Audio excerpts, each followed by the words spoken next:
እራታቸውን በሆቴል ውስጥ ከበሉ በኋላ ሄንድሪክስ ማጊን የሸኛት እያለ እስቲ ወደ አንተ ቤት እንሄድ፣ እዛ የሚገኙትን የጽጌረዳ አበቦች በምን አይነት ሁኔታ ላይ እንዳሉ ማየት ፈልጋለሁ አለችው ማጊ ሄንድሪክስን። ለዚህ ስራሽ የትርፍ ጊዜ ክፍያ መክፈል ይጠበቅብኝ ይሆን እንዴ ብሎ ሄንድሪክስ ሲመልስላት እሷም ፈገግ አለችና አይ ይህ እንኳን ነው ራሴ ላደርገው የፈለኩት ነገር ስለሆነ እምብዛም ክፍያ ያስፈልገኝም አለችው። የሱ ቤት እንደደረሱ መኪናቸውን አቁመው ወደ ቤቱ እየገቡ ያለ ከኋላው ሲከተለው የነበረው የአጃቢዎቹ መኪናም ከሱ መኪና ኋላ ቆመና ከመኪናው ውስጥ አጃቢዎቹ ወጥተው ሄንድሪክስ አደጋ ቢደርስበት ሊከላከሉለት በሚችሉበት ርቀት ላይ ሆነው እሱንና ማጊን መከተል ጀመሩ። የአጃቢዎቹ ጭንቀት ማጊ ያወለቀችውን ስፒል ጫማ ከሄንድሪክስ አናት ላይ እንዳተሰካበት ሰክተው እንደሆነ ሄንድሪክስ ገብቶታል። በእርግጥም ደግሞ የአጃቢዎቹ ስጋት ልክ ሊሆን የማይችልበት ምክንያት የለም። ምክንያቱም ማጊ የግቢው ሳር ላይ እየሄደች እያለ ጫማዋ ስላልተመቻት አውልቃ በእጇ ስለያዘቻቸው ነው። ማጊ ደግሞ በእግሮቿ አውራጣት ሳሩ ላይ እየተንገዳገረች ተራመደችና ልክ ጽጌረዳ አበባዎቹ የተተከሉበት የአበባ መደብ ጋር እንደደረሰችም ጎንበስ ብላ አበባዎቹን በእጆቿ እየነካካች ታናገራቸው ጀመር።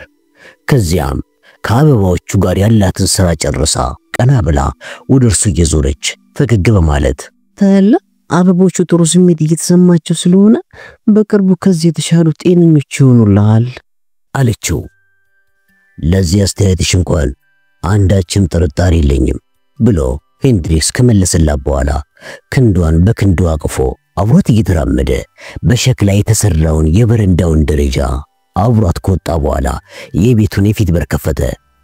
ለደህንነቱ ሲባል ሁሉም ቤት ውስጥ ያሉት መብራቶች ሁሉ ጠፍተው ስለነበረም ውስጥ ገብተው በሩን ከዘጉ በኋላ የሚታያቸው ከውጭ ያሉት የመንገድ መብራቶች ብርሃን ብቻ ሆነ።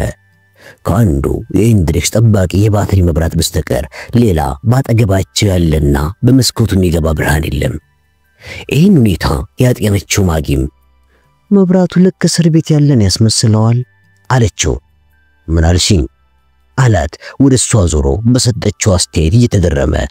እሷም አዎ በመስኮቱ የሚገባው መብራት ልክ ከእስር ቤት የመጠበቂያ ማማ ላይ ወደ ውስጥ የሚገባ ብርሃን ነው የሚመስለው አለችው።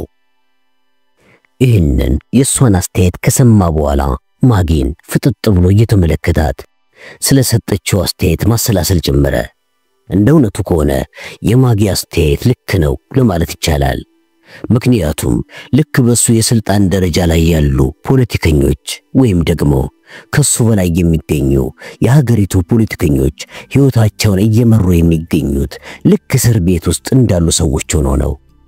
ይህንን ሐሳቧን ሌላ ጊዜ ከልቡ አስቦበት አያውቅም ይሆናል፣ ወይም ደግሞ እስር ቤት ውስጥ እንዳለ አድርጎ ማስቦ ሊሆን ይችላል። አማንዳ ያኔ የአንደኛ ዓመት የጋብቻ በዓላቸውን በቬርሞንት ሆቴል እያከበሩ እያለ አሁን ማጊ የሰጠችውን አስተያየት ስታይ ነበር እንዴ ብሎ ራሱን ጠየቅና በመዳፉ ግንባሩን ማሻሸት ጀመረ። እንደውነቱ ከሆነ ደግሞ ይሄ ከማጊ ጋር ያሳለፈው ምሽትና ያኔ ከአማንዳ ጋር ያሳለፈው ምሽት አንድ አይነት እየመሰሉትን በውስጡ ግራ መጋባትን እየፈጠሩበት ስለሆነ ነገሩ ትንሽ አስደምሞታል። ይህንን ሐሳቡንም ወዲያውኑ ችላ ብሎ ከአእምሮ ውስጥ አስወገደው። እናም ሁለቱ ግማሽ ጨለማ በሆነ ቤት ውስጥ ጎን ለጎን መቆማቸውን አስተዋልና የሚጠጣ ነገር ላምጣልሽ እንዴ ብሎ ጠየቃት። እኔ እንጃ እዚህ ለምን ያህል ሰዓት እንደምቆይ እርግጠኛ አይደለሁም ብላ መለሰችለት። ያ እንግዲህ እንዳንቺ ፍላጎት የሚወሰን ይመስለኛል አላት። እሷም መልሱን ከሰማች በኋላ ማጊ በቀስታ ሳቀችና አንተ አጃቢዎች ምን ይላሉ ብለህ እንኳን አትሰጋም እንዴ አለችው በቀልድ መልክ። አጃቢዎች የሚስጥር ጠባቂ የሚያደርጋቸውን ስልጠናዎች ይወሰዱ ናቸው አላት።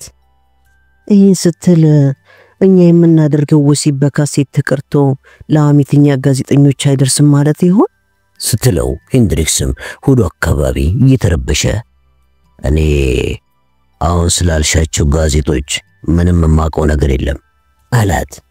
ይህን ከተናገራት በኋላም ማጊ ወደ እርሱ በጣም ተጠግታ ያንን የሚያሳብድ ጠረኗን ከመገበችው በኋላ ሄንድሪክስ ጉሮሮ በጣም ስለጠበበበት ከኔ ጋር መተኛት ትፈልጊያለሽ እንዴ ብሎ ሲጠይቃት ድምፁ በጣም ደክሞበት ነበር። በዚያ ላይ ደግሞ አጠያየቁ ልክ እንደ ሁለተኛ ደረጃ ተማሪ ስለነበረ አጠያየቁ አስቂ ነበረ። እሷ ግን በአጠያየቁ ሳትስቅ አዎ ካንተ ጋር መተኛት እፈልጋለሁ። ይህን ስል ግን አሁን ሳይሆን ሌላ ቀን ነው። ታዲያ እንዴት ነው ሐሳብ ይስማማሃል ብላ ጠየቀችው። አዎ በጣም ይስማማኛል እንጂ አለና ጉሮሮን ካጠራ በኋላ ነገር ግን አንድን ሴት በእንደዚህ አይነት ሁኔታ ወይም በዚህ አይነት መልኩ በስሜት ተውጬ ካወራሁኝ ብዙ ዓመት እንዳለፈኝ ግን ልደብቅሽ አልችልም አላት። ክርስቶፈር ስሜትን በእንደዚህ አይነት መልኩ በመግለጽ በጣም ደስ ብሎኛል። እኔም ቢሆን እንደዚህ አይነት ነገር ከተሰማኝ በጣም ቆይቻለሁ አለችው ድምጿን ለስለስ አድርጋ። ከዚህ ምልልሳቸው በኋላ ሄንድሪክስ እጇን ይዞ ብዙውን ጊዜ አምሽቶ ሲሰራ ከሚተኛበት ሶፋ ወንበር ላይ ወሰዳትና ጎን ለጎን አብረው ተቀመጡ። ማጊ እሱን ክርስቶፈር ብላ በመጀመሪያ ስሙ መጥራቱን ወዶላታል።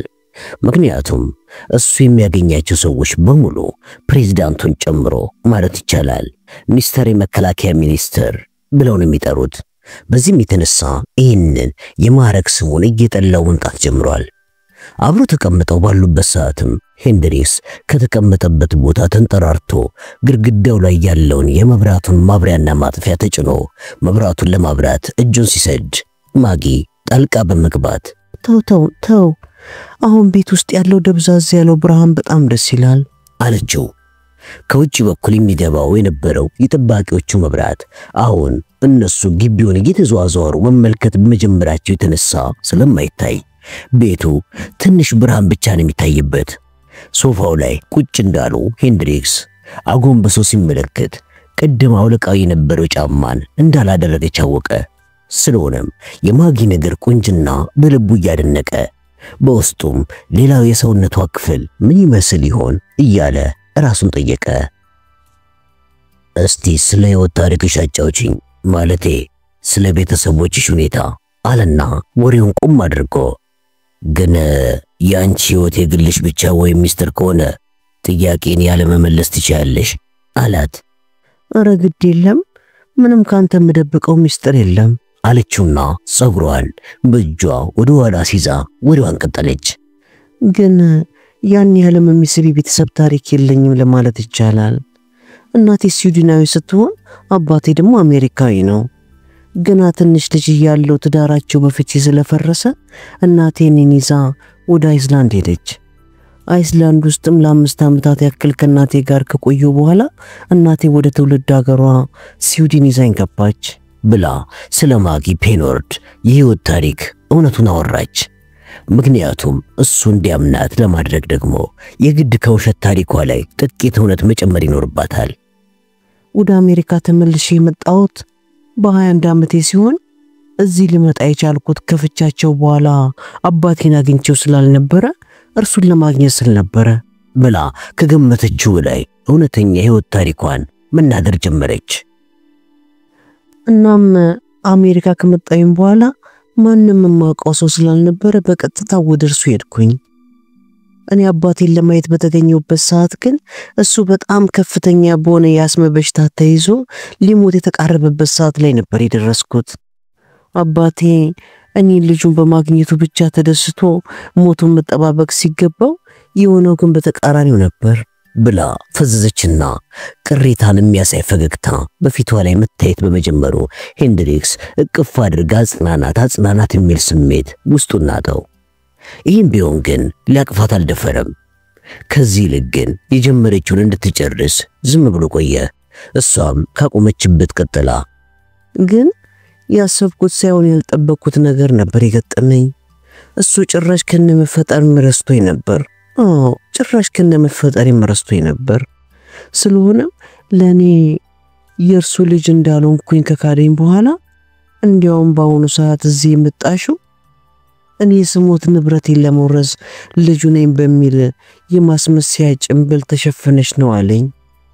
ስለሆነ ምንም አይነት ሴት ልጅ እንደሌለው በመናገሩ ታስታመሙ የነበረችው ግድንግድ ነርስ እርሱ ያለበት ክፍል ጥዬ እንደወጣ ስለተናገረችኝ ምንም ሌላ ቃል ሳልናገር ክፍሉን ጥዬ ወጣው አለችው በሐዘን ድባብ ውስጥ ሆና።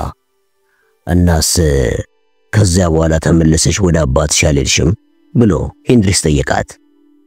ውስጤ በጣም ተጎድቶ ስለነበረ በቶሎ ተመልሼ ወደ እርሱ ቤት አልሄድኩኝም ነበር። እናም ከጊዜ በኋላ ተመልሼ ወደ ቤቱ ሲሄድ መሞቱን ሰዎች ስለነገሩኝ በጣም እንደዘገየው ተሰምቶኝ ወደ ቤቴ ተመለስኩኝ አለችው። በእርግጥም ደግሞ ለአባቷ ከፍተኛ ጥላቻ አላት።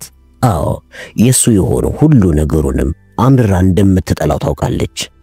የጋጠ ወጥ የሆነውን በብልግና የተሞላውን አሜሪካዊ ባህሪውን ስዊድን ውስጥ ትንሽ ልጅ እያለች በነበረችበት ወቅት በግዴለሽነት ከእናቷ ጋር ጥሏቸው መምጣቱን በጣም ራስ ወዳድ ከመሆኑም የተነሳ የአባትነት ፍቅሩን ለርሷ ያለመለገሱን ሁሉ አምርራ የምትጠላቸው የአባቷ ነገሮች ናቸው። በእርግጥ ሚስትን መፍታት ይቅርታ የሚያሰጥ ተግባር ቢሆንም አባትነትን መካድ ግን ፍጹም አረመናዊነት እንደሆነም ነው እሷ የምታምነው። በአባቷ በጣም ከመናደዷም የተነሳ እንባ ከዓይኖቿ እየፈለቀ በጉንጮቿ ላይ ወረደ። እሷም እንባዋን ለመሸፈን በማሰብ በክንዶቿ ጉልበቷን ተደግፋ በመዳፎቿ ፊቷ ሸፈነች። እንባዋ ፊቷ ላይ እየፈሰሰ በነበረበት ሰዓትም ውስጧን በጣም የድብርት ስሜት ከመጫጫኑም በላይ ልክ የሌላ ሰው ሕይወትን በሲኒማ ስክሪን ላይ የምታይ እስከሚመስላት ድረስም ያለፈ ሕይወቷ አስደመማት። በዚህን ስሜት ውስጥም እንዳለች ሄንድሪክስ የሕይወት ታሪክሽን በመቀስቀሴ በጣም አዝናለሁ፣ ይቅርታ አላት። እሷም በተረጋጋ ድምፅ ይቅርታ መጠየቅ አይገባህም፣ እኔ ለራሴ ማዘን አልችልም፣ ለወደፊቱም ቢሆን ለራሴ አላዝንም ካለችው በኋላ ከቀረቀረችበት ቀና ብላ ፊቷ ላይ ያለው እንባዋ ወጣትነቷን በግልጽ እያሳየባት ደግሞም ብዙውን ጊዜ ስላለፈው በሕይወቴ አስቤውና ተጨንቄበት አላውቅም። ይህን ያለፈውን ታሪኬን ደግሞ ካንተ በስተቀር ለሌላ ሰው ተናግሬ አላውቅም አለችው። ይህንን ከማጊያ አፍ የሰማው ሄንድሪክስም ኩራት ቢጤ ተሰምቶታል። ምክንያቱም እሷ አምናው የበፊት ታሪኳን እንደዚህ ያለቀሰች መናገሯ በውስጧ ለሱ የሆነ ቦታ እንዳላት የሚያመላክት መሆኑን ገመተ። እሷ ደግሞ በበኩሏ ያሁኑን ማግኘቷን ትታ እውነተኛ እስካራነቷን የሚገልጽ ታሪኳን ለሱ መናገሯ ቀለል ብሏታል። ሄንድሪክስን ቀድማ እንደሳለችው ጨለምተኛና በሁለት ቢላዋ የሚበላ አሜሪካዊ ፖለቲከኛ ሆኖ ሳይሆን ያገኘችው የዋህና ቸር ወንድ ሆኖ ነው። ይህን ስሜቷን ለማስተካከል ከሞከረችም በኋላ ወደ ሐሳባዊ የማጊ ባህሪ ተመልሳ አለቃዋ ቤንጃሚን አላራያን ወደ ሰጣት ተግባር ተመለሰች። ከጎኗ የተቀመጠው ሄንድሪክስም በውስጧ እሷ ምን እንደምታስብ ሳያውቅ በመካከላቸው የተፈጠረው መሳሳብ እያደገ እየመጣ መሆኑን አጤነ። ምንም እንኳን ከሁኔታዋ በመነሳት ለሱ ባላት ስሜት ውስጧ እየተረበሸ መሆኑን ቢገነዘብም ከዚህ ስሜት ውስጥ አውጥቶ ሊያስደስታት የሚችልበት መላ ግን አሁን ሊመጣለት አልቻለም። ማጊ የማደርግልሽ ነገር ይኖር ይሆን እንዴ ብሎ ሄንድሪክስ ተጨንቆ ሲጠይቃት ማጊም አሁን ወደ ቤት የወሰደኝ ክርስቶፈር አለችው የመጀመሪያ ስሙን ጠርታ። ይህ ስትናገር ግን እውነተኛ ማጊነቷንና አጭበርባሪነቷን ተጠቅማ ነው።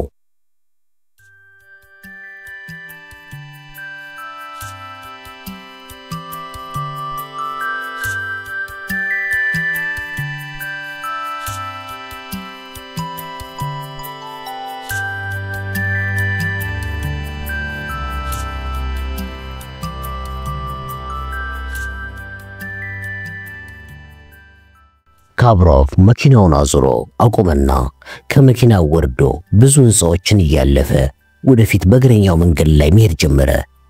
ሄርማን ብሎገር የተባለውና የሙኒክ መስጊድን የሚሰልለው ሰው መኖሪያ ሕንፃው የሚገኘው ከኮሜርስ ባንክ ሕንፃና ከአንድ የፋስት ፉድ ሱቅ መካከል እንደ ሳንድዊች በመካከል ተቀርቅሮ ነው። ከነዚህ ሕንፃዎች የሚገኘው ነፋሻማ አየርም ሕንፃው ላይ የሚገኘውን የተሰቀለ ምልክት እያንሳጠጠ ያወዛውዘዋል። ካብሮቭ ከዚህ ህንፃ ሁለተኛ ፎቅ ላይ ወደሚገኘው የሄርማን ብሎገር ሱቅ ድረስ ለመሄድም ህንፃው ውስጥ የሚገኘውን የተላላጠና አዳራጩን ደረጃ መውጣት ጀመረ። ደረጃውን እየወጣ ባለበት ሰዓትም ከላይኞቹ ህንፃ ላይ ካለ አንድ ክፍል ውስጥም አሳዛኝ የጀርመን ሙዚቃ በመስማቱ ጥርሱን በምሬት ነከሰና ሰውነቱ ሽምቅቅ አለበት። ሁለተኛው ፎቅ ላይ ደርሶም በኮሪደሩ ላይ እያለፈ እያለም ከአንድ ቆሻሻ በሆነ በመስኮት ውስጥ አሻግሮ ሲመለከት በጥላሸት የጠቆሩትንና ጋልቫናይዝድ የሆኑ የቆሻሻ ማጠራቀሚያዎችን ተመለከተ። ካብሮቭ የሄርማንን ክፍት የሆነውንና ቅርስ የሆኑ ዕቃዎች የሚሸጥበትን ሱቅ አልፎ ወደ ውስጥ ገባ።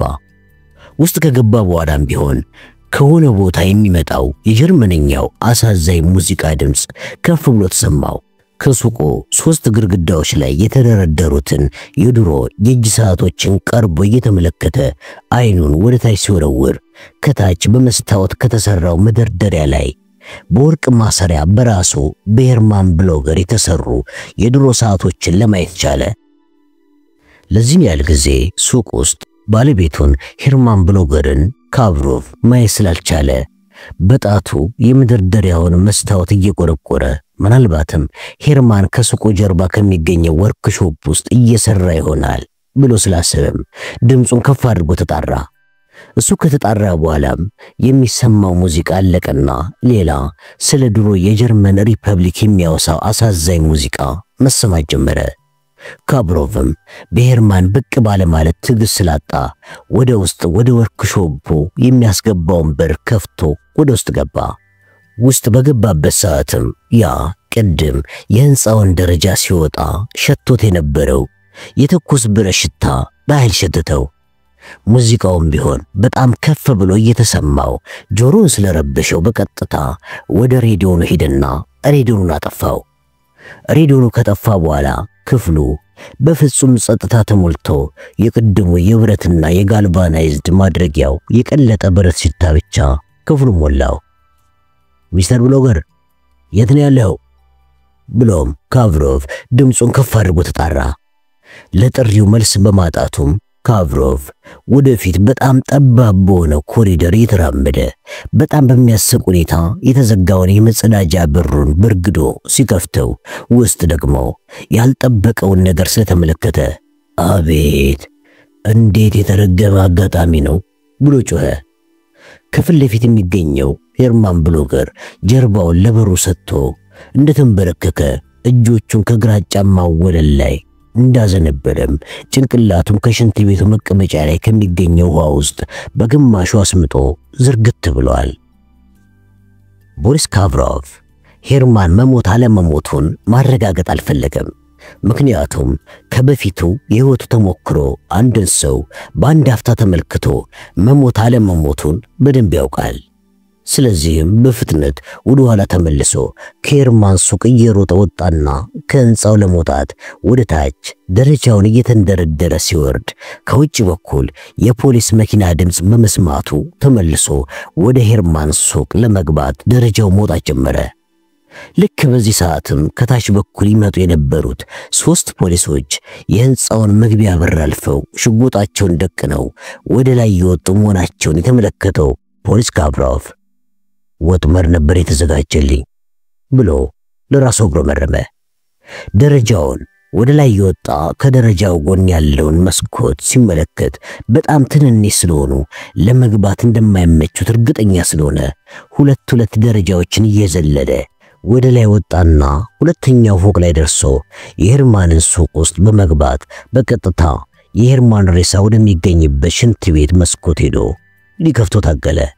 መስኮቱ ግን ሳይከፈት ብዙ ጊዜ ከመቆየቱ የተነሳ ዝገት ስለወረረው በቀላሉ መስኮቱ መክፈት እንደማይችል እርግጠኛ ሆኖ ዙሪያውን በአይኑ ቃኝና አንድ በመስኮቱ መካከል ተሸጉሮ መስኮቱን ሊከፍት የሚችል ቀጭን ብረት ተመለከተ። ብረቱንም አንስቶ መስኮቱ መጋጠሚያ ላይ ሸጎረውና መስኮቱን ፈልቅቆ ወደ ታች ከፍቶ እንደምንም ብሎ ሰውነቱ በማሹልክ ከውጭ በኩል መስኮቱን ይዞ ወደ ላይ ዘግቶ በመያዝ ተንጠለጠለ። ሰውነቱ በጣም በመታጠፉ ምንም አይነት ምቾት አልተሰማውም። እግሩን ካሳረፈበት የዝናብ መከላከያ ላይ ወጣ። የህንጻው ክፍፍ ላይም ወደ ጎን በቀኝ በኩል ሲንቀሳቀስም እግሩ አዳለጠውና ሊወድቅ ሲል ከህንጻው ግድግዳ ላይ የተሰካውን የብረት መንሰላል በእጁ ይዞ ተንጠለጠለ። አሁን ወርክሾፕ ውስጥ ፖሊሶቹ ስለገቡ የሄርማንን ሬሳ በማግኘታቸው በእጃቸው በያዙት የመገናኛ ሬዲዮ ወደ ፖሊስ ጣቢያ ሪፖርት ሲያደርጉ እየተሰማው ነው።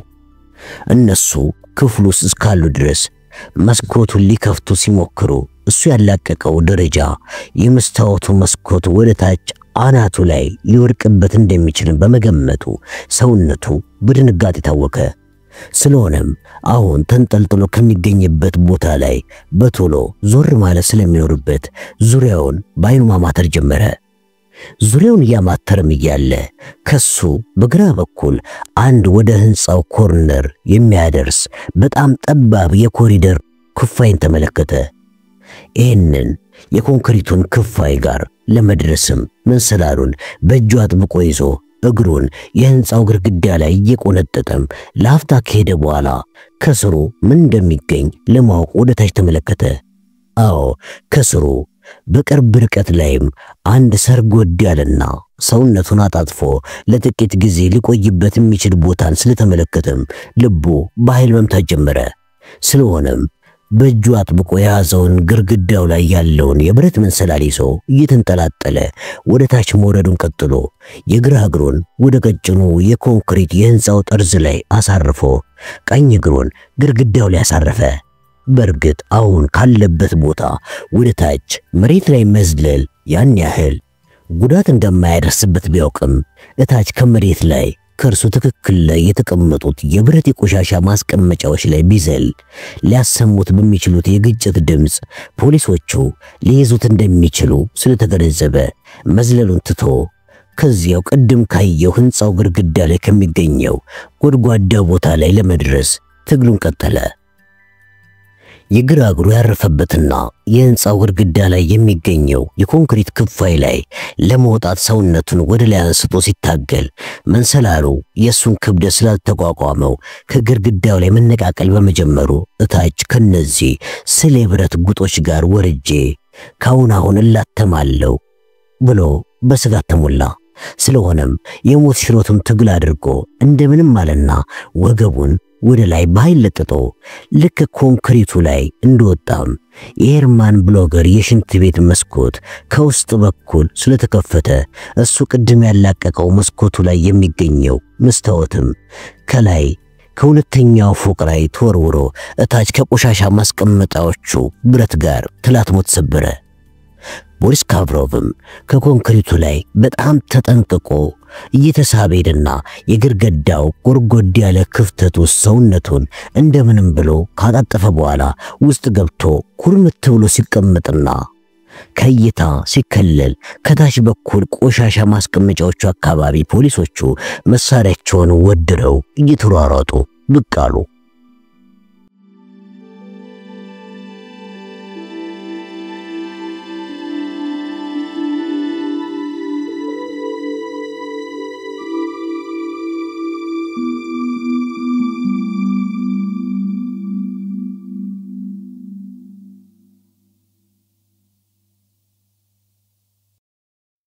ቦርን ሳሎን ውስጥ ካለውና ማታ ላይ ሮዚ ያልጋ ልብሶች ካነጠፈችለት በኋላ ተኝቶበት ከነበረው የሶፋ ወንበር ላይ ብንን ብሎ ሲነቃ ገና ሊነጋጋ አካባቢ ነበር። አይኑን ከፍቶም ምንም ሳይንቀሳቀስ ክፍሉን ሲቃኝ ገና የጨለማ ጥላ በቤቱ ጥጋ ጥጎች ላይ ይታያል። ከእንቅልፉ ከመባነኑ በፊትም ተኝቶ ያለ በህልሙ ያንን ስካንዲኔቪያን ሀገር ውስጥ ሆኖ የሚገኘውን የዲስኮ ክለብ ውስጥ ገብቶ የሚጮሆንና የጆሮ ታምቡረን የሚበጥሰውን ሙዚቃ እየሰማ ነው። በህልሙም ወዲያውኑ ወደ ሽንት ቤቱ ሄዶ አንዱን ክፍል በእግሩ በርግዶ ሲገባ ያቺ የገደላት ሴት መሳሪያ ሳይሆን እጇን የሽጉጥ ቅርጽ ሰርታ እሱ ላይ መደቀኗን ከማየቱ በላይ ያ ሰማያዊ አይኗ እሱ ላይ እንደተተከለ ተመለከተ። በመቀጠልም ጸጉሯን ሲመለከት ቢጫ ከመሆኑ ይልቅ ሙሉ በሙሉ ጥቁርና ረጅም ሆኖ ነበር ያየው። አዎ በህልሙ ያያት ሴት ራሷ ሮዚ መሆኗን በማወቁ ነበር ብንን ብሎ ከእንቅልፉ የነቃው። ለምን ሮዚ በሕልሜ ልትመጣ ቻለች ብሎ አሰበና ድንገት ክፍል ውስጥ እንቅስቃሴ ያለ ስለመሰለው በድጋሚ በጥንቃቄ ክፍሉን ባይኑ ቢፈትሽም ምንም ነገር ሊያይ አልቻለም። አዎ በሕልሙ ሮዚ የሆነ በጣም ጠቃሚ የሆነ ነገር ልትነግረው አፏን እንደከፈተች በነበረችበት ወቅት በመሆኑም ከእንቅልፉ የነቃው እሷ ምን ልትነግረኝ ነበር እያለ እዚያው ተኝቶ ማሰላሰሉን ቀጠለ። ይህን ሐሳቡንም ችላልና ከሶፋው ላይ ወርዶ እየተንጠራራ በእንቅልፍ ተሳስሮ የቆዩትን ጡንቻዎቹን እየወጣጠረ ሰውነቱን የተጫጫነውን ድብርት አላቀቀ። በመቀጠልም በዚህ ጸጥተኛ የኮሎምቢያ ንጋት ላይ ከውጭ በኩል የሆነ ድምፅ ከጆሮ ውስጥ በመግባቱ ወደ ማድ ቤት ሄዶ አንድ ቢላ በመያዝ ወደ ውጭ ወጣ። ውጪ ትናንትና ምሽት ላይ ሊዘንብ የነበረው ዝናብ ቢያባራም አካባቢውን በውርጭ አመዳማ ሆኖ በጣም እንዲበርድ አድርጎታል። ከቤቱ ትንሽ ፈቅ ብለው የሚገኙት ሁለት ጂፕ መኪኖችም ዕቃዎቹ ከፖርቶ ሞጋላቸው ላይ ተጭኖባቸው ዝግጅታቸውን አጠናቀው የሚነዳቸውን ሰው እየተጠባበቁ ይገኛል። አሁን እቤት ውስጥ ሆኖ የሰማው ድምፅ በጠዋቱ ጸጥታ ላይ እየጎላ መጥቷል። ቦርን አንገቱን ዘም አድርጎ ጆሮውን በማዘንበል የሚሰማው ድምፅ የምን እንደሆነ ለመለየት ቻለ። በእርግጥም ደግሞ አሁን እየሰማ ያለው ድምፅ የሄሊኮፕተር መሆኑን በመለየቱ ወደ ቤት ውስጥ እየሮጠ ሊገባ ሲል በእጁ ትከሻ ላይ ተደርጎ የሚወነጨፍ የሩሲያ ስሪት የሆነውን ላውንቸር ሚሳኤል የተሸከመው ቬጋስ ጋር ፊት ለፊት ተጋጩ። ቦርንም ፈገግ ብሎ ለካስ በጣም ተዘጋጅቼ እየጠበቅኩኝ ነው ስትል ከምር ነው ብሎ እየፈገገ ቬጋስን ሲጠይቀው ቬጋስም ኮስተር ብሎ እኔ ራሴን ሳይሆን የምጠብቀው የምጠብቀውና መከላከለው ሮዚን እኮ ነው አለው። ይህንን እየተነጋገሩ ባለበት ሰዓት አንድ ሄሊኮፕተር ከዛፎቹ በላይ ብቅ አለና ወደ ታች እነሱ አቅጣጫ ጥይት ማዝነቡ ሲቀጥል ቬጋስ ሽብርክ አለና ላውንቸሩን ትከሻው ላይ አድርጎ ልክ ሄሊኮፕተሩ ኢላማው ሲገባለት ትክክል ብሎ ጮህና የላውንቸሩን ማስወንጨፊያ ቁልፍ ሲጫነው ላውንቸሩ እየተምዘገዘገ ሄዶ ሄሊኮፕተሩን ስለመታው ሄሊኮፕተሩን አፈነዳው። ከሄሊኮፕተሩ ፍንዳታ ፍንጣሪ ራሳቸውን ከደበቁት ጂፕ መኪኖች ጀርባ ሁለቱም እየሮጡ ወጡ። አሁን ከቤት ውስጥ ሮዚን ይዛትና በተቻለም ፍጥነት ይህንን ቦታ ለቀን መሄድ አለብን። መኪኖቹ ነዳጅ ተሞልተዋል አይደል ብሎ ቦርን ቬጋስን ጠየቀው። ቬጋስም ራሱን ነቅንቆ ሁሉም ነገር ተዘጋጅቷል ብሎ መለሰለት። ቬጋስም ወደ ቤት ሊገባ ሲነሳ ሌላ የሄሊኮፕተር ድምፅ ሰሙ። ሌላ ሚሳኤል እንዳለ መቼስ ተስፋ አለኝ ብሎ ቦርን ቬጋስን ጠየቀው። ቬጋስም ሚሳኤል ላውንቸሩን ሊያመጣ ወደ ቤቱ እየሮጠ ገባ። ሁለተኛው የዶሚናው ሄሊኮፕተር አንደኛው ሄሊኮፕተር በመጣበት አቅጣጫ ሲሆን የመጣው ልክ ዛፎቹን አልፎ መታየት በመጀመሩም አቅጣጫውን ቀይሮ መብረር ጀመረ። እዚህ ሁለተኛ ሄሊኮፕተር ውስጥ የሚገኙ ሰዎች ይህንን አካሄድ የተከተሉት የመጀመሪያ ሄሊኮፕተር ተመቶ እየነደደ መሆኑን ካዩ በኋላ ነው የበለጠ ጥንቃቄን በመውሰድ አካሄዳቸውን ሊቀይሩ የቻሉት። ቤት ውስጥ ገብቶም ሌላኛውን የሚሳኤሉን ላውንቸር ይዞ የመጣው ቬጋስ አሁን ሁሉ ነገር ተስተካክሏል አለና ላውንቸሩን ትከሻው ላይ አሳርፎ ወደ ጸዶቹ ዛፎች አነጣጠረ። ሄሊኮፕተሩም ከዛፎቹ ኋላ ተደብቆ እያለ ከነሱ ፊት ለፊት ብቅ ካለ ማለቱ በተጨማሪ ይሄ ቬጋስ የያዘው ላውንቸር በሌዘር ጨረር የሚታገዝ በመሆኑ ሄሊኮፕተሩ ከእይታ ውጭ ቢሆንም እንኳን ሄሊኮፕተሩን ተኩሶ መምታት የሚችል ነው። ይሄውን ካቅመስ እንግዲህ አለና ቬጋስ ሄሊኮፕተሩ ላይ ሊተኩስ ሲዘጋጅ ቦርን ከጎኑ ፈቀቅ አለለት። ቬጋስም የላውንቸሩን ቃታ በጣም ተጫነው። ግን ላውንቸሩ የተወነጨፈበት ሄሊኮፕተር በላውንቸሩ አልተመታም።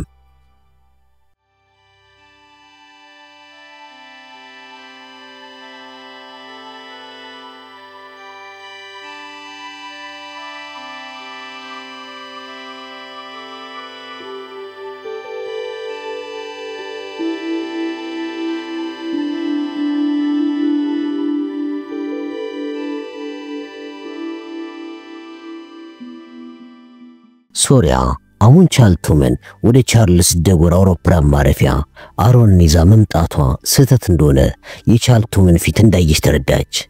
በርግጥ አሮንን ይዛ እዚህ መጣቸው በጠዋት የሞኒሽን ክለብ ቢሮ በመሄድ የላውረንትን አለቃ ቃለ መጠይቅ ለማድረግ ቢሆንም አሁን ቻልቱም ፊት ላይ ያየችው ነገር ግን ቻልቱም አሮንን ከሷ ጋር በማየቱ ለአሮን ጥላቻ እንዳሳደረ የሚያመላክት ፊትን በመሆኑ አሮን እዚያው እንዲቆይ ነግራው እሷ አሙንን ለማምጣት ወደፊት ተንቀሳቀሰች። ይሄ ደግሞ ማን ነው ብሎ አሙን ሻንጣውን እያነሳ ሶሪያን ጠየቃት። ይሄ ደግሞ ምን ሆነሃል? ከተገናኘን እኮ ዓመት ቢሆንንም አንተ ግን ለምንድነው እንደዚህ አይነት አቀባበል የምታደርግልኝ? ብላ አሙንን በሚያባብል ድምፅ ጠየቀችው። አሙንም ፊቱን እንዳኮሳተረ አዎ ከተገናኘን ዓመት አልፎናል፣ ግን እኮ አንቺ እኔን ለመቀበል የመጣሽው ከአንድ ከሚያምርና ፈረንሳይ ከሆነ ሰው ጋር መሆኑ ረሳሽው እንዴ ብሎ ጠየቃት። እንዴ አሙን ይሄ ሰው እኮ ሊረዳኝ ነው አብሮኝ ያለው። ይኸውልህ እሱ ኢንስፔክተር አሮን ሊፕሲንግ ሪናይ ሲባል ፈረንሳይ ደህንነት ቢሮ ቆይ ዲዮርሴ ባልደረባ ነው ብላ ሌላ አስተሰራች። ምክንያቱም አሞን ለአይሁዳውያን ያለውን ጥላቻ እያወቀች የአሮንን ሙሉ ስም መጥራት አይገባትም ነበር። ደሞ አይሁድ ቆይ ዲዮርሴ ውስጥ ምን ሊሰራ ነው የሚገባው ብሎ አይኑን አጥቁሮና እንደምነ በረድ የቀዘቀዘ እይታን ከሱ ኋላ ተሻግሮ ለቆመው አሮን እየመገበ ሶሪያን ጠየቃት። አሞን ረዘም ብሎ ሰውነቱ በጥሩ ሁኔታ የተገነባ ሲሆን ሰፊ ትከሻና ጠንካራና ኃይለኛ የእጅ ጡንቻዎችን የታደለ ነው። ብቻ በአጠቃላይ እሱ ግርማ ሞገስ ያለው ሰውና ኃይለኛ በመሆኑ ከስሩ የሚገኙ ሰራተኞቹ በፍጹም ቆራጥነት የሚታዘዙለት ሰው እንዲሆን አስችሎታል። እና አንድ አይሁዳዊ ፈረንሳይ መሆን አይችልም እንዴ ብላ ሶሪያ ከተናገረች በኋላ ፊቷን ወደ አሞን አስገጋ ከንፈሩን ከሳመችው በኋላ ክንዱን ከክንዱ አቆላልፋ ወደ አሮን እየጎተተችው እባክህን ይህን ሰው አገኘው፣ በዛ ላይ ደግሞ ጎበዝና ፈጣን ሰው በመሆኑ የምትወደው ይመስለኛል አለችው። እሱ መውደዴን እንኳን እጠራጠራለሁ አላትና አሮን ወደሚጠብቃቸው ቦታ እየተጎተተ ሄደላት። አጋጣሚውን የሚያከፈው ነገርም ሶሪያ እየተሰማት ነው። አዎ ሶስቱ አብረው ወደ አሮን መኪና እየተራመዱ ባሉበት ሰዓትም በሁለቱ ወንዶች መካከል ያለው መርዛማ የሆነ የጥላቻ ኃይል ተሰማት። እንዲያውም እሷ በመካከል ባትኖር ሁለቱ እንደሚጠላሉ የሚገልጹባቸውን አጋጣሚ እንደሚፈጥሩ ስላወቀችም ልቧ በጭንቀት ታወከ። ባሮን መኪና ውስጥ ሆነው ወደ ፓሪስ እየሄዱ ባሉበት ሰዓትም ይህንን በሁለቱ መካከል ስለሚገኘው ውጥረት ሶሪያ ማሰብ ጀመረች። በርግጥ አሞን የደህንነትና የስለላ ስልጠናውን ይወሰደው ማናቸውንም አይነት የስለላ መረቦችን እንዲበጣጥስ ተደርጎ በራሱ በሞሳድ ቴልአቪቭ እስራኤል ውስጥ ነው። ነገር ግን እሱ ተወልዶ ያደገው ግብጽ ካይሮ ውስጥ በመሆኑ ህብረተሰቡ ለእስራኤል ያለው ጥላቻንም በውስጡ ተሰራፍቷል። ጥላቻው ለእስራኤል ብቻ ሳይሆን በመላው ዓለም ላይ በሚገኙ አይሁዳውያን ላይም ጭምር ነው። ይህ በመሆኑም የተነሳ ሶሪያ አሞር ከእርሱ ጋር በነበረችበት ጊዜያቶች ሁሉ ማውራት የማትፈልገው ነገር ስለ አይሁዳውያን ነበር። ምክንያቱም ይህንን ርዕስ አንስታ ስለ አይሁዶች ብታወራ ያ ለአይሁዳውያን ያለውን የተዛባ አመለካከት እንደሚነግራት እርግጠኛ ነች። ስለዚህም ስለ አይሁዳውያን ከአሞን ጋር ላለማውራት በምታደርገው ጥንቃቄ የተነሳ በሁለቱ መካከል ያለው ቁርኝት እያነሰና እየደበዘዘ እንደመጣ ስለተገነዘበች አሁን ከነሱ ጋር ሆና ያለች በነበረበት ሰዓት ላይ ፍጹም የሆነ ብቸኝነት ተሰማት። እንደውነቱ ከሆነ እሷ ራሷ ይህን ወዳጅነትና ህይወትን ፈቅዳ የምትኖር ብትሆንም እንዳሁኑ ብቸኝነትን ይህን አይነት ነገሮችን ባሰበች ቁጥር ልክ ሞቷ እንደቀረበ የጃጀች አሮጊት አይነት ታላቅ ብቸኝነት ይሰማታል። እንደማስበው ሚስተር ቻልቱምን ሆቴል ማድረስ ሳይኖርብን አይቀርም ብሎ አሮን በመኪና ውስጥ ያለውን ጸጥታ ሰበርና ተናገረ። አሙንም የተቆጣ አውራሪስን በሚያቆም የቁጣ ድምጽ እኔ ምንም አይነት ሆቴል አላስኩም ምክንያቱም እኔ የማድረው ከሶሪያ ጋር ነው ብሎ ለአሮን መለሰለት። እሺ ነገሩ እንደዛ ከሆነ ደግሞ አንተን የሶሪያ ሆቴል ማድረስ ይኖርብናል፣ ምክንያቱም እኛ የሆነ ቃለ መጠይቅ ለማድረግ ቀጠሮ ይዘናል ብሎ አሮን ሲናገር፣ እኔም ወደ ቀጠሮ ቦታ አብሬያችሁ ሄዳለሁ ብሎ አሙን መለሰ። አሮንም ራሱን እየወዘወዘ ይሄ እንኳን የሚቻል አይመስለኝም፣ ምክንያቱም ይሄ ቁሃይዲዮርሴ የሚመለከት ነገር ብቻ ነው ብሎ መለሰለት። ሶሪያም አላህ ከነዚህ ሊባሉ ከደረሱ ግልፍተኛ ወንዶች ጠብቀኝ ብላ በውስጧ ጸለየችና በመካከላቸው ጣልቃ በመግባት አሮን እኔው ራሴ ነኝ አሙንን በዚህ ነገር ላይ አስተያየቱን ለማወቅ የጋበዝኩት ብላ ስትናገር፣ አሮን ግንባሩን ቋጥሮ የምትይው ነገር ግልጽ አልሆነልኝም ብሎ ጠየቃት። ላውረንት መረጃውን ሊሰጠኝ የሞከረበት ድርጅት ዓለም አቀፋዊ ሲሆን ቅርንጫፎቹንም በመላው ዓለም ላይ የዘረጋ ነው። በተለይ ደግሞ በመካከለኛው ምስራቅና አፍሪካ ላይ በጣም የተንሰራፋ ነው ብላ አሮን አስረዳቸው። የምንነጋገረው ስለሌላ አክራሪ የሙስሊም ካድሬ ነው እንዴ ብሎ አሮን ጥያቄውን ከመጨረሱ በፊት ሶሪያ ጣልቃ በመግባት አይደለም አሁን ገባ ብላ አሮንን እያየች ስትናገር፣ በአይኗ ጥግ ደግሞ የአሙንን ሁኔታ ቃኝት አድርጋ ካቆመችበት በመቀጠል ላውረንት የነገረኝ ነገር ይሄ የህቡ ድርጅታዊ ቡድን የምዕራቡንና የምስራቁን ዓለም አዋህዶ የያዘ ቡድን እንደሆነ ነው አለችው። ይሄ ነገር ከዚህ በፊት በብዙ ሰዎች የተሞከረ ቢሆንም አልተሳካም። እናም በአሁኑ ዘመን ይሄ የውህደት የሚሆንበት ምክንያት የለም ብሎ አሮን ሲናገር፣ ሶሪያ ውጥረቱን ጋብ ማለቱን በማየቷና የበለጠ ውጥረቱን የሚያላላ ነገር በማምጣቷ እየተደሰተች፣ እኔም የላውረንትን ነገር ባልሰማ ኖሮ ልክ አሁን አንተ የሰጠውን አስተያየት ነበር የምሰጠው አለችው። እሺ ላውረንት ደግሞ ምንድን የነገረሽ አላት አሮን አሁንም ነገሩን የሚያምን ፊትን እያሳያት። ሴፕቲመስ ዶምና የተባለው የሮማውያን ጀነራል የተወለደው ሊቢያ ውስጥ ነበር። በዚህም የተነሳ የሰሜን አፍሪካ በጣም ብዙ ወታደሮችን መልምሎ የሮማን ኃይልን ሊያጠናክር ችሎ ነበር ብላ ሶሪያ ስትናገር፣ አሮን የነገሩ አካሄድን ለማጣጣል ትከሻውን ከፍና ዝቅ ቢያደርግም ሶሪያ ነገሩ የበለጠ ለማብራራት የአሮንን አስተያየት ችላ ብላለፈች። ምክንያቱም ከኋላ በኩል ተቀምጦ የነበረውን የእጩኛዋን አትኩሮቱን እንዳገኘች ከአሙን ሁኔታ ተረድታለች። ጀነራል ሰርቪስ ደግሞ ጁሊያ ዶመና የምትባል ሴት ነበር ያገባው። የዚህ ሴት ቤተሰቦች ደግሞ ከሶሪያ ሀገር ሄሜሳ ከሚባል ጥንታዊ ቦታ ላይ ነው የመጡት ብላ ንግግሯን ቆም ስታደርግ አሙን ወደ ፊተኛው ወንበር አንገቱን እያሰገገ በስቲ ቀጥ የኔ ቆንጆ አላት። እናም ላውረንት እንደነገረኝ ከሆነ የድርጅቱ ስም ሰርቪስ ዶመና ሲሆን ታሪክን የምናምን ከሆነ ደግሞ ስሙ የሆነ የሚያመላክተው ነገር ይኖራል። ስለሆነም ዶመናው የምዕራቡንና የምስራቁን ዓለም አገናኝቶ የማይሄድበት ምክንያት ያለ አይመስለኝም አለች። አሮንም ነገሩ ስሜት ስለሰጠው ከንፈሩን በጥርሶቹ እየነከሰ፣ እናም ታዲያ ስለዚህ ድርጅት የሚያሳዩ ሚስጥሮችን አንድ ሰው ማወቁ ሰውየው ላይ አደጋ ያመጣል ማለት ነው ብሎ ጠየቀ። ምንም እንኳን የሱ ጥያቄ መልሱ ግልጽ ቢሆንም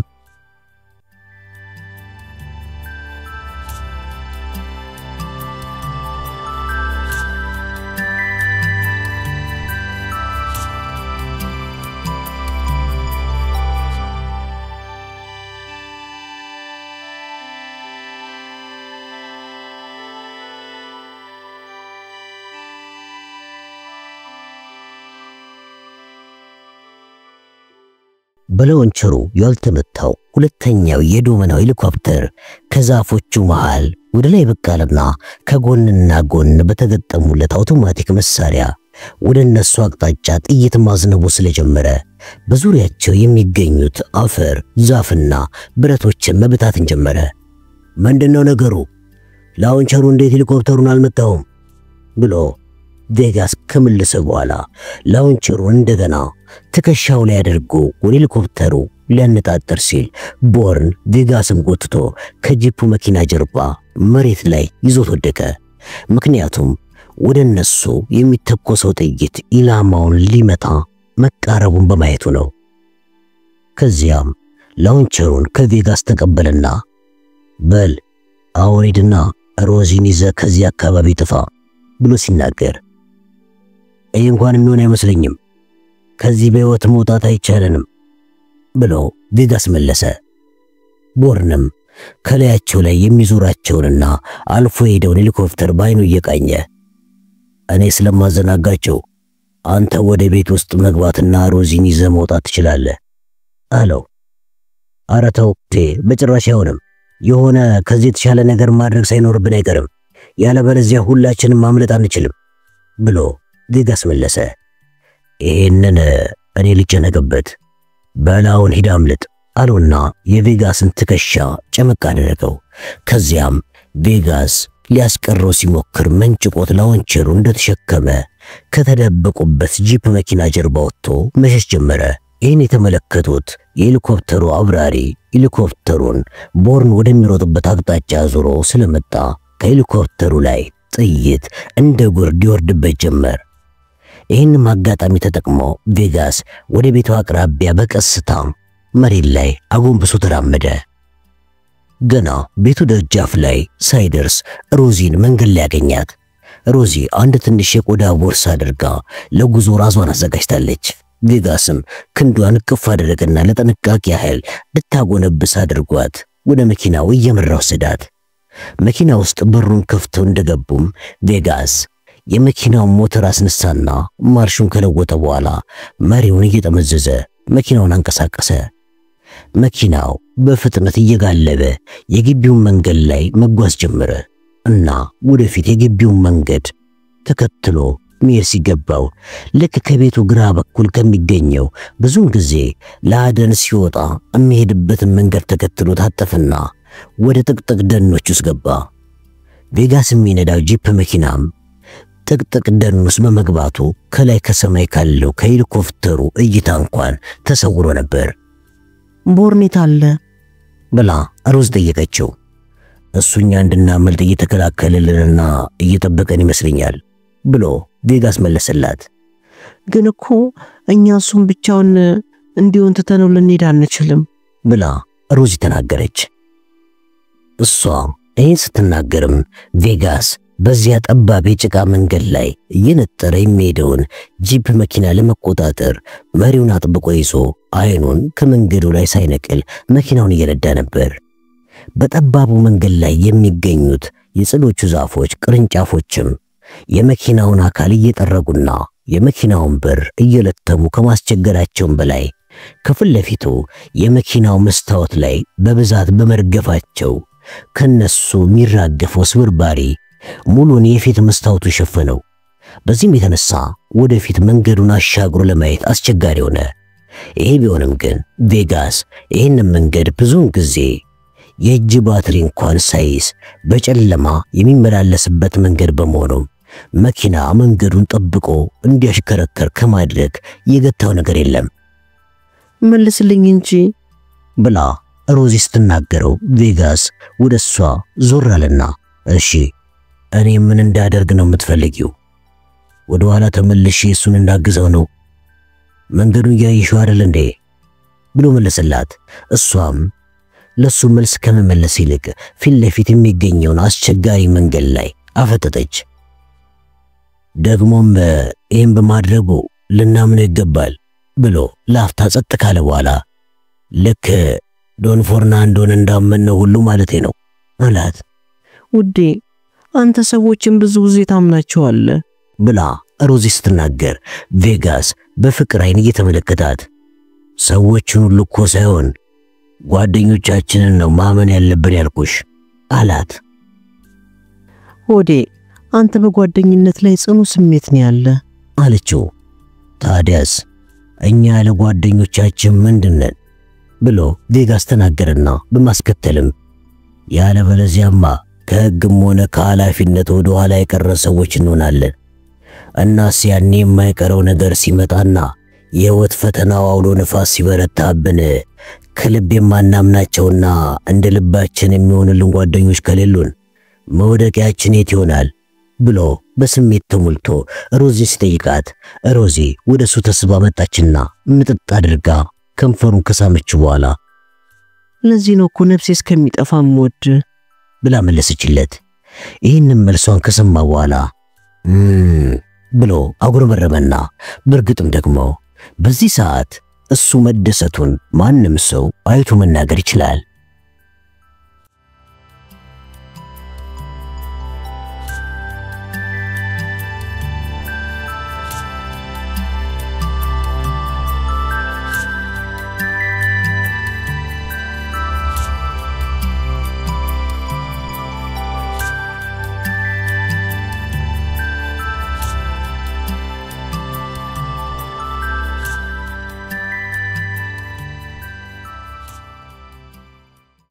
በቦርን ግራና ቀኝ ከሄሊኮፕተሩ የሚወርዱት ጥይቶች አጠገቡ የሚገኙትን ጭቃዎች፣ ሳሮችና የጽድ ዛፎች ሁሉ እያረገፉ ነው። እሱም ሩጫውን ተወና እንደምንም ብሎ ወደ ዛፎች ውስጥ ተወርውሮ ገባና ውስጥ ትንሽ ረፍት አደረገ። አጠገቡ የሚገኘው አንድ ገና በማደግ ላይ ያለ የጽድ መካከለኛ ዛፍ ሄሊኮፕተሩ ከላይ በተኮሰበት ጥይት የተነሳ ተጎምዶ አጠገቡ ወደቀ። ቦርንም ሄሊኮፕተሩን ችላልና በእጁ ያዘውን ላውንቸር መመርመር ጀመረ። በርግጥም ቬጋስ ትክክል ነበረ። አዎ የላውንቸሩ ሌዘር ጃም ስለተደረገ የተተኮሰው የላውንቸር ጥይት የሌዘር ጨረሩን ተጠቅሞ ኢላማውን ሊመታ እንዳይችል መደረጉን ተመለከተ። ለዚህም ነው ቅድም ቬጋስ ሄሊኮፕተሩ ሊመታው ያልቻለው። ላውንቸሩ SA-7 ሲባል በጣም ከባድና ፍንጠርጣሪዎቹም ብዙ የሆኑ የጦርነት ጊዜ መሳሪያ ከመሆኑ ሌላ የድሮ ስሪት እንደሆነ ሊመለከት ችሏል። መሳሪያው የሚጠቀመው 370 ግራም የሚመዝን አቀጣጣይ ፈንጆችን ነው። በጥንቃቄም የተወንጫፊውን ሚሳኤል ከአቀጣጣዩና ከሮኬት ነዳጁ ሰጪ አካል ለይቶ አወጣው። ከዚያም አንድ ተመጣጣኝ የሆነ እንጨትን አጎንብሶ ፈለገና አንድ የሚፈልገው አይነት እንጨት ስላገኘ አንስቶ የእንጨቱን ጫፍ ጠምዝዞ እንደሚፈልገው ካዘጋጀ በኋላ ሸሚዙን አውልቆ እጅጌውን ከተረተረው በኋላ ከሸሚዙ በሰራው ገመድ እንጨቱን ጥብቅ አድርጎ አሰረው። ከዚያም ያውለቀውን የሮኬት አቀጣጣዩን ነዳጅና ፈንጂውን ከሰራው እንጨት ጋር ጥብቅ አድርጎ በማሰር አቆራኛቸው። በመቀጠልም ወደ ጥቅጥቁ የጽድ ጫካ ውስጥ ጠልቆ ገባና ከአንድ ዛፍ ላይ ወጥቶ ቅርንጫፎቹን እንደ መወጣጫ በመጠቀም ወደ ላይ በዛፉ ላይ ወጣ።